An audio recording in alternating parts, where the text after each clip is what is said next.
Trump picks loyalist Kash Patel to head FBI. Washington, Reuters. Republican President-elect Donald Trump said on Saturday he wanted former national security official and loyalist Kash Patel to lead the FBI, signaling an intent to drive out the Bureau's current director, Christopher Wray. Patel, who during Trump's first term advised both the Director of National Intelligence and the Secretary of Defense, has previously called for stripping the FBI of its intelligence-gathering role and purging its ranks of any employee who refuses to support Trump's agenda. The biggest problem the FBI has had has come out of its intel shops. I'd break that component out of it. I'd shut down the FBI Hoover building on day one and reopen it the next day as a museum of the deep state, Patel said in the September interview on the conservative Sean Ryan show. And I take the 7,000 employees that work in that building and send them across America to chase down criminals. Go be cops. You're cops. Go be cops. With the nomination of Patel, Trump is signaling that he is preparing to carry out his threat to oust Wray, a Republican first appointed by Trump, whose 10-year term at the FBI does not expire until 2027. Asked about Patel's nomination, which will need Senate confirmation, an FBI spokesperson said on Saturday, "Every day, the men and women of the FBI continue to work to protect Americans from a growing array of threats." Director Wray's focus remains on the men and women of the FBI, the people we do the work with, and the people we do the work for. FBI directors by law are appointed to 10-year terms as a means of insulating the Bureau from politics. Wray, whom Trump tapped after firing James Comey in 2017 for investigating his 2016 campaign, has been a frequent target of Trump supporters' ire.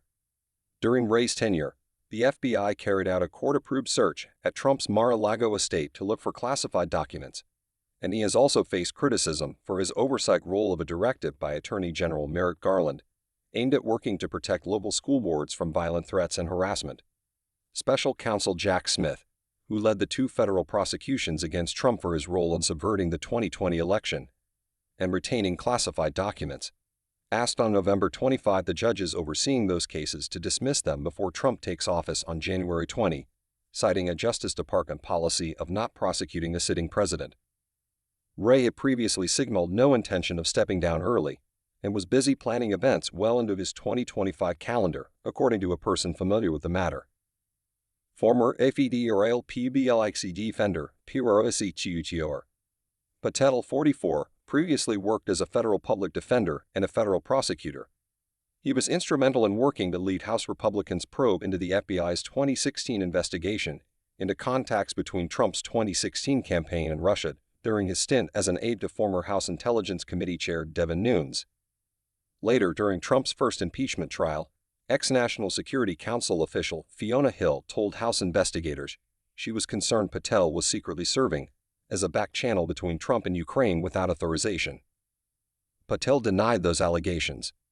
After Trump left office in January 2021, Patel was one of several people Trump designated as a representative for access to his presidential records. He was one of the few former Trump administration officials who claimed, without evidence, that Trump had declassified all of the records in question. He was later subpoenaed to appear before a grand jury in connection with the probe.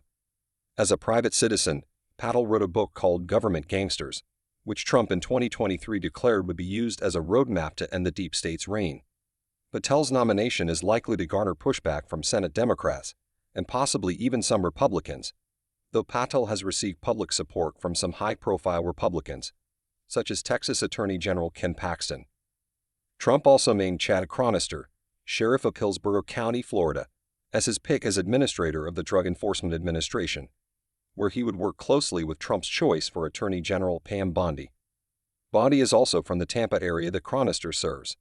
As DEA administrator, Chad will work with our great Attorney General, Pam Bondi, to secure the border, stop the flow of fentanyl and other illegal drugs across the southern border, and save lives, Trump wrote on his social media platform, Truth Social.